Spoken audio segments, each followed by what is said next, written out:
खुसूसन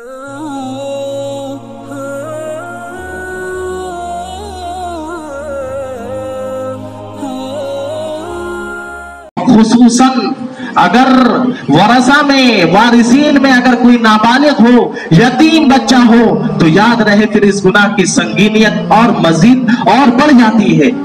अल्लाह कुरान में कहता है इन्नल लदीना याकुलूना अम्वालल यतामा जुल्मा, जो यतीमों का माल नाहक खाते हैं, जुल्म करके खाते हैं, अपने पेट में आग भर रहे हैं। सयस्लौना साइरा, करीब वो कहां डाले जाएंगे? आग में ही। तो इसलिए मेरे भाइयों दोस्तों, इसकी तरफ नजर उठा के देखना चाहिए। इसको यूं ही ये नहीं समझना चाहिए कि हाँ जिसके पास जो है वो रख लिया जाए, और फला ने माफ कर दिया और फला ने ये कहा कि उसको नहीं देना और उसको देना, ये शरीयत में नहीं चलेगा, कुछ भी कुछ नहीं चलेगा। हत्ता के सुन लीजिए, हत्ता के उलमा ने लिखा है कि मिसाल के तौर पे 3 बेटे थे, एक बेटे से बाप नाराज था, अगर बाप भी ये कहकर जाए, सुनिएगा गौर से, अगर किस कदर सुपर पावर ताकत है ये मीरास के सिलसिले में अल्लाह का, कि अगर बाप भी ये कहकर जाए कि मेरे फला बेटे को, अपने फला भाई को कुछ मत देना, शरीयत कहती है कि बाप के इस कहने का कोई एतबार नहीं है, कोई एतबार नहीं है। जैसे ही बाप इंतकाल किया, वो 3 औलाद हो, 4 औलाद हो, चाहे कोई बात मानता हो या ना मानता हो, ऑटोमेटिक ये सिस्टम है अल्लाह की तरफ से कि उसका हक उससे मुताल्लिक होगा। अगर कोई महरूम भी करना चाहे अपनी जिंदगी के अंदर, तो उसका कोई एतबार नहीं, कोई एतबार नहीं। जरा सोचिए, अंदाजा लगाइए। लेकिन हम आमतौर से बहुत गफलत बरतते हैं। आमतौर से होता क्या है कि हमारे पास कुछ है तो हम उसको अपना समझ बैठते हैं, दूसरे भाई के पास कुछ है तो वो उसको अपना समझ बैठता है। बहनें बेचारी महरूम हो जाती, बहनें महरूम हो जाती है। माँ को भी आमतौर से कुछ दिया नहीं जाता है कि वो तो हमारे पास ही है, उनको क्या देना। नहीं, आप अगर ये चाहते हैं कि अल्लाह की खुशनुदी के मुताबिक अपनी जिंदगी गुजारें, आप रातों में उठकर तहज्जुद भी पढ़ते हैं, आप सलाते अव्वाबीन भी पढ़ते हैं, और इसी तरह आप इशराक चाश्त भी पढ़ते हैं। लेकिन अगर आपके अंदर इस मामले में कोताही है, तो याद रहे कि आप अल्लाह की खुशनुदी को हासिल नहीं कर सकते हो, नहीं कर सकते हो। हजरत इमाम आजम अबू हनीफा रहमतुल्लाह अलैह एक मौके पे ऐसा हुआ कि किसी के आयादत के लिए तशरीफ ले गए। कोई इंसान बीमार था, आयादत के लिए तशरीफ ले गए। थोड़ी देर के बाद नज़ा की कैफियत तारी हो गई, यानी वो हालत बन चुकी थी उस मरीज की कि अब वो अभी रुखसत हो या थोड़ी देर में इस दुनिया से रुखसत हो। तो हजरत इमाम आजम अबू हनीफा रहमतुल्लाह अलैह वहां रुक गए। उसके बाद जब इंतकाल हुआ तो बगल में एक चिराग जल रहा था, इंतकाल होते ही उस चिराग को बुझा दिया हजरत ने, चिराग को बुझा दिया। लोगों ने एतराज किया कि ये क्या, चिराग को तो जलना चाहिए था, आपने बुझा दिया, अभी तो जलना था इसको। हजरत इमाम आजम अबू हनीफा अलैहिर्रहमान ने फरमाया कि नहीं, अब इसको बुझ जाना था, इसलिए कि जब तक मय्यत, ये शख्स जब तक जिंदा था वो उसका माल था, लेकिन जैसे ही इस दुनिया से रुखसत हो गया, अब ये चिराग भी इसकी मिल्कियत में ना रहा। जरा सोचिए, 5 रुपए, 5 आना, 10 आना, इससे ज्यादा क्या कीमत हो सकती है। क्या फरमाते हैं कि जब तक जिंदा था तब तक ये इसका माल था, चिराग इसका था। जैसे ही ये इस दुनिया से रुखसत हो चला, ये अब चिराग भी इसकी मिल्कियत में ना रहा, बल्कि वारिसों का हो चुका है। अब अगर तमाम गुरसा, अगर आकिल बालिग है, अगर वो इजाजत देंगे तो ही चिराग जलेगा। जरा सोचिए, एक वाकया लिखा है उलमा ने। हजरत मुफ्ती अब्दुल रऊफ साहब पाकिस्तान के बड़े आलिम हैं, उनकी एक किताब इस्लाही बयानात, उसमें हजरत ने एक वाकया जिक्र किया है कि एक बहुत बड़े आलिम थे, जब उनका इंतकाल हुआ तो एक शागिर्द ने उन्हें ख्वाब में देखा कि हजरत नीम बरहना, यानी ऊपर का हिस्सा बिल्कुल नंगा है और सख्त गर्मी में चटियल मैदान में इधर उधर दौड़ रहे हैं, परेशानी के आलम में। शागिर्द ने मालूम किया कि हजरत आप तो एक बड़े आलिम थे, आपने सारी जिंदगी अल्लाह की इताअत और फर्मा बरदारी में गुजार दी है, आपका मशगला ही लोगों को अल्लाह की तरफ बुलाना था, लोगों को अल्लाह से जोड़ना था, तो फिर आप अजाब में मुब्तला। उस आलिम ने कहा कि मेरे तमाम अमाल अल्लाह ने कबूल किए, जिंदगी के अंदर रहकर मैंने जो खिदमत की है सब अल्लाह ने कबूल किया, तो फिर आप इस अजाब में मुब्तला क्यों है? जरा गौर से सुनिएगा कि असल में बात यह हुई कि मैं पड़ोस से एक सुई लेकर आया अपने कपड़े को सीने के लिए, और कपड़े सीकर उस सुई को वापस ना कर सका, उसी दरमियान मेरी मौत हो गई। अल्लाह ताला ने उस सुई की वजह से अल्लाह ने मेरी पकड़ कर ली है, और मैं आज जो ये परेशानी के आलम में इधर उधर फिर रहा हूं, उसकी वजह सिर्फ एक सुई है। उस सुई की कीमत भी आज के दौर में 1 रुपए है। उन्होंने कहा कि खुदा के वास्ते जैसे ही सुबह हो, मेरे घर में फला जगह पे फला अलमारी में वो सुई रखी हुई है, मेरे वारिसीन को कहना कि वो सुई फौरन वापस कर दें। शागिर्द सुबह सवेरे बिल्कुल सुबह होते ही उनके घर गए और उस सुई को निकाला और फौरन जिनकी सुई थी उनके हवाले किया और उनसे माफी चाही। वो पड़ोसी भी रोने लगा कि एक सुई की वजह से इतने बड़े आलिम दीन आजाब में मुब्तला है, मैंने माफ किया। उसी रात जब ख्वाब में दोबारा जब जियारत हुई तो देखे जन्नत की नेमतों में मस्त हैं। उन्होंने कहा कि जैसे ही उन्होंने मुझे माफ किया, अल्लाह ने मुझसे आजाब को दूर कर दिया। जरा सोचिए, अंदाजा लगाइए कि सिर्फ एक सुई की वजह से भी इंसान क्या है, अल्लाह के अजाब में फंस सकता है। आज तो हम करोड़ों रुपए गबन कर लेते हैं, करोड़ों की दौलत और जायदाद हम ऐसे हड़प लेते हैं कि हम डकार तक नहीं लेते। अरे एक वाकया 2 सहाबी का वाकया है, हजरत ने लिखा है, हजरत मुफ्ती अब्दुल रऊफ साहब ने इस्लाही बयानात के अंदर, और बाज़ाब्ता हवाला भी नकल किया है, बेसरोपा ये वाकया नकल नहीं किया है कि 2 सहाबी थे, हजरत औफ बिन मालिक और हजरत साहब बिन हिसामा रज़ी अल्लाह ताला अन्हुमा। दोनों दोस्त थे, गहरे दोस्त थे। हजरत साहब ने कहा कि औफ एक मुआहदा करो मुझसे। कि मुआहदा क्या है? कि हम में से जो भी पहले इस दुनिया से जाएगा, हम में से पहले जो भी इस दुनिया से जाएगा वो दूसरे के ख्वाब में जरूर आएगा। हजरत औफ ने कहा कि ये कैसे होगा? उन्होंने कहा आप सिर्फ मुआहदा तो करो, इंशाअल्लाह जरूर होगा। चुनांचे उन्होंने कहा ठीक है, मुआहदा कर लेते हैं, जो भी इस दुनिया से पहले जाएगा उसके ख्वाब में आकर बताएगा कि उसके साथ क्या मामला पेश आया है।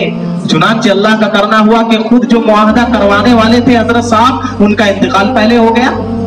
ख्वाब में आए पहली ही रात हजरत औफ बिन मालिक के। हजरत औफ ने मालूम किया कि भाई अल्लाह के दरबार में जो पेशी हुई अल्लाह की अदालत में कैसा रहा। उन्होंने कहा बड़ी मुश्किल से बात बनी है, और 5 सहाबी रसूल हैं, अल्लाह के रसूल अलैहिस्सलातु वस्सलाम की सोहबत याफ्ता है। वो फरमाते हैं बड़ी मुश्किल से नजात मिली है। बातचीत के दौरान हजरत औफ बिन मालिक ने देखा कि उनकी गर्दन के ऊपर जलने का निशान था कि किसी चीज से उसे जलाया गया हो। हजरत औफ बिन मालिक रज़ी अल्लाह ताला अन्हु ने मालूम किया ये क्या मामला है, यहाँ पे ये दाग जलने का दाग कैसा है, ये निशान कैसा है।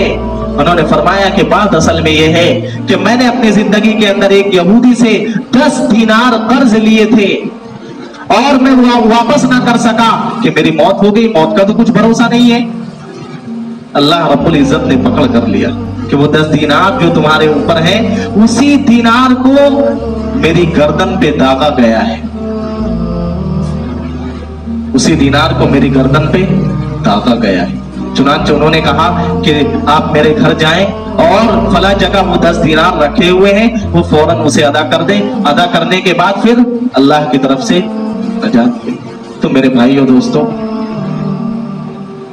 ये बंदों का हक दबाना एक ऐसा मामला है कि इस मामले में कोई नहीं बच सकता है। कोई अल्लाह का बहुत बड़ा वली भी हो ना, जो पूरी रात अल्लाह के सामने रोकर गुजारता हो, सजदों में गुजारता हो, वो भी अगर किसी का हक दबाएगा नहीं बचेगा, नहीं बचेगा। उन्हें भी उस हक के दबाने की वजह से अल्लाह के अजाब में गिरफ्तार होना पड़ेगा। आज इस तरफ थोड़ा तवज्जो कीजिए।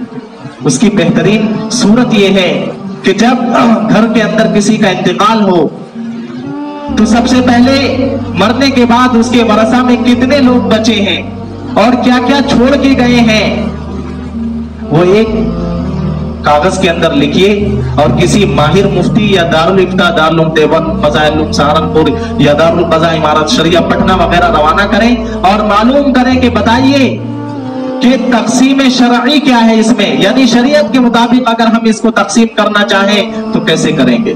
یاد رہے کہ آج اگر آپ دے دو گے تو کل اللہ کی پکڑ سے بچ جاؤ گے، اور اگر آج آپ نے دبایا تو جانا تو آپ کو بھی ہے نا، بچے گا کوئی نہیں، دبا کے رکھ لو لیکن جاؤ گے آپ بھی۔ یہ دنیا کی دولت کو لے کر اپنی آخرت کو، اپنی عاقبت کو کیوں خراب کر رہے ہو؟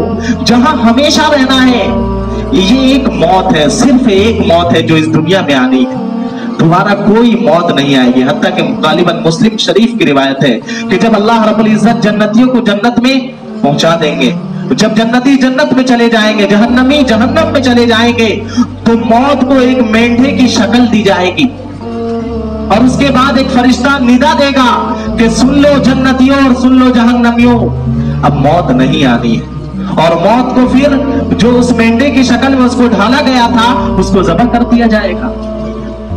تو صرف ایک موت آنی ہے، اس موت کے بعد ہمیشہ کی زندگی ہے، لہذا اپنے ناجائز فائدے کو باقی رکھنے کے لیے، حاصل کرنے کے لیے آپ باتیں نہ بنائیں۔ آپ یہ نہ کہیں کہ ہاں انہوں نے والد صاحب کے زمانے میں انہوں نے کچھ نہیں کیا، ہم نے سب کچھ کیا ہے، وہ آپ نے جو کچھ کیا وہ اللہ دیکھ رہا ہے، وہ آپ کو ملے گا۔ آپ کی ذمہ داری ہے کہ والد صاحب نے جو چھوڑا ہے اس کو صحیح سے تقسیم کر لو بیٹھ کر کے، محبت بھی باقی رہے گی۔ اگر آپ اچھا دوسری چیز یہ ہے کہ مرنے کے بعد فوراً ہی بیٹھ کے تقسیم کرنا چاہیے۔ عام طور سے ہم یہ سمجھتے ہیں کہ ابھی جانے والا تو گیا ہے، لوگ کیا کہیں گے، بھائی آج یہی چیز تو دیکھ کر کے لوگ کیا کہیں گے، لوگ کیا کہیں گے، لوگ کیا کہیں گے، آج ہم یہ بھول چکے ہیں کہ اللہ کیا کہے گا۔ آج ہمارے دل میں لوگوں کا خوف ہے، لوگوں کے طعن و تشنیع کا خوف ہے، لیکن اللہ کا خوف نکل چکا ہے۔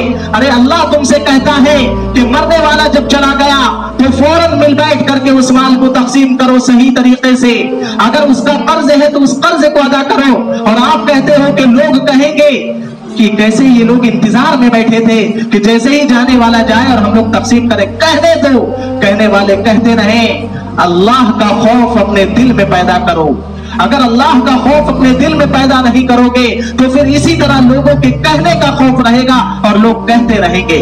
اس لیے بیٹھ کر کے اس وقت چونکہ جب جانے والا جاتا ہے تو ہر کسی کا دل نرم ہوتا ہے، دنیا سے کچھ نہ کچھ بے رغبتی ہوتی ہے، تو اس وقت اس مال کو تقسیم کرنا صحیح طریقے سے آسان ہوتا ہے۔ لیکن جیسے جیسے دن گزرتے چلے جاتے ہیں تو پھر دنیا کی محبت پھر دوبارہ لوٹ آتی ہے، اور پھر اس کے بعد پھر کیا ہوتا ہے کہ پھر جب تقسیم کرنے بیٹھتے ہیں تو آپس میں جھگڑنے لگتے ہیں کہ اس کو ایسے نہیں کرنا تقسیم، اس کو ایسے نہیں کرنا۔ نہیں، آپ کیوں جھگڑ رہے ہو؟ جھگڑنے کی کیا بات ہے؟ شریعت نے جب سب کچھ مکمل طور پہ واضح کیا ہے، اگر آپ سے تقسیم نہیں ہو پاتا ہے تو آپ دارالفتاء سے کوئی فتویٰ منگا کر، کسی معتبر دارالفتاء سے منگوا کر اس کے مطابق تقسیم کر لیجیے۔ تو میرے بھائیو دوستو، یہ کہہ کر اپنی بات کو ختم کروں گا کہ اگر آپ یہ چاہتے ہو کہ اللہ کی پکڑ سے بچو، اگر آپ یہ چاہتے ہو کہ اللہ کے یہاں اس حال میں ہم جائیں کہ اللہ ہم سے خوش ہو، تو اس دنیا سے آپ کو صاف ستھرا جانا پڑے گا۔ صاف ستھرا صرف یہ نہیں ہے کہ آپ مکمل زندگی نماز پڑھ کے جاؤ، صاف ستھرائی کی علامت صرف یہ نہیں ہے کہ آپ غریبوں کا خوب تعاون کرو، ایک طرف آپ غریبوں کو دیتے ہو، دوسری طرف اپنے بھائی کا حق مارتے ہو، اپنی بہنوں کا حق مارتے ہو، اور یہ کہہ کر بچ جانا۔ آج عام طور سے بہنوں کا وہ حق نہیں دیا جاتا ہے کہ والد صاحب نے جو تمہاری شادی میں جو کچھ دیا ہے وہ کافی نہیں ہے۔ یاد رہے کہ والد یا آپ جو دے رہے ہیں شادی کے وقت وہ ایک تحفہ ہے، وہ اس کا حق آپ نے نہیں دیا ہے، اس کا حق بدستور باقی ہے۔ لہذا خدا کا خوف کرو، اور جیسے हम और आप अपना हक ले लेते हैं, जबरदस्ती, खुशी से ना मिले तो जबरदस्ती ले लेते हैं। इसी तरह उन बहनों का हक दो। ये कहकर माफी करवा लेना कि भाई चाहिए या फिर माल चाहिए, यानी अगर तुम्हें वरासत में हिस्सा चाहिए तो फिर हमसे कोई ताल्लुक बाकी नहीं रहेगा। याद रहे कि इस दुनिया के अंदर जबरदस्ती ये कहकर जाहिरी तौर पे, रस्मी तौर पे तो माफी करवा लोगे, उससे माफ करवा लोगे, लेकिन अल्लाह के यहाँ एक एक चीज लिखा जा चुका है। अल्लाह देख रहा है कि तुमने किस हाल में किस माल को दबाया है। इसलिए मेरे भाइयों दोस्तों, इसकी फिक्र करो। अल्लाह से दुआ है कि अल्लाह ताला अमल की तौफीक अता फरमाए। व आखिर